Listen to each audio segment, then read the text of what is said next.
दोस्तों, इस संसार में जो भी जन्म लेता है उसे अपने कर्मों के हिसाब से ही फल भोगना पड़ता है। उसी हिसाब से उसका जन्म होता है। इसी बात को समझाने के लिए मैं आपको एक छोटी सी कहानी सुनाता हूँ। एक बार किसी गांव में एक सेठ जी रहते थे। वो बड़े ही दयालु थे। धर्म कर्म का काम में हमेशा मन लगाते थे। जो भी उनके द्वार पर आता था उसको कभी खाली हाथ नहीं भेजते थे। जैसा भी संभव हो सकता था उसकी मदद करते थे। वो साहूकार का भी काम करते थे। लोग उनसे कर्जा मांगते थे तो उनको वो कर्जा भी देते थे। ये पूछते थे कि भाई, ये कर्जा तुम कब चुका दोगे? क्या तुम इस जन्म में चुका दोगे या अगले जन्म में चुकाओगे? ये जरूर बता देना। जो भले लोग होते थे, जो ईमानदार लोग होते थे, वो कहते थे कि सेठ जी, आपने हमें मुसीबत में सहायता की है।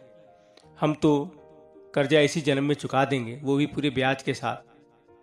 पर जो लोग बेईमान होते थे वो कहते थे, सेठ जी, हम पहले ही बता देते हैं, ये कर्जा इस जन्म में नहीं चुका पाएंगे, अगले जन्म में चुकाएंगे। सेठ जी उनको अपने मुनीब के पास भेज देते थे और वो बही खाते में लिख लेते थे।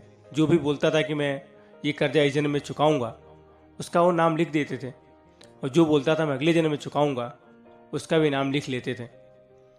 ऐसे ही ये बात एक चोर को पता चली। चोर को यह सुनकर बड़ा आश्चर्य हुआ। वो बोला, ऐसा भला इंसान कौन है? वो पागल ही है। पास जाऊंगा और कर्जा लूंगा।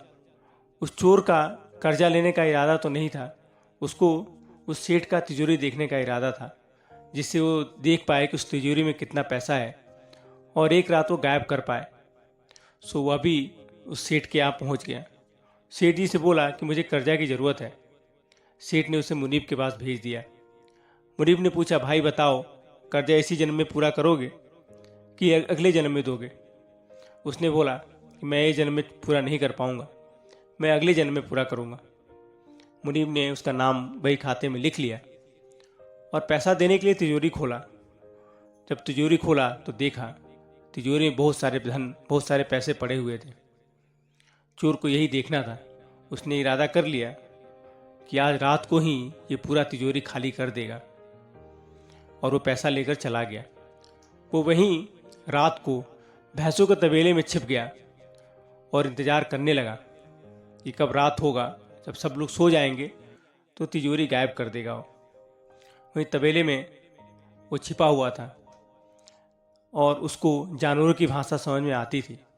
तभी उसने सुना दो भैंसें बात कर रही हैं। एक भैंस ने दूसरे भैंस से बोला कि बहन, लगता है तुम आज ही आई हो। तब उसने कहा कि हाँ, मैं आज ही आई हूँ। तुम कितने साल से यहाँ पर हो?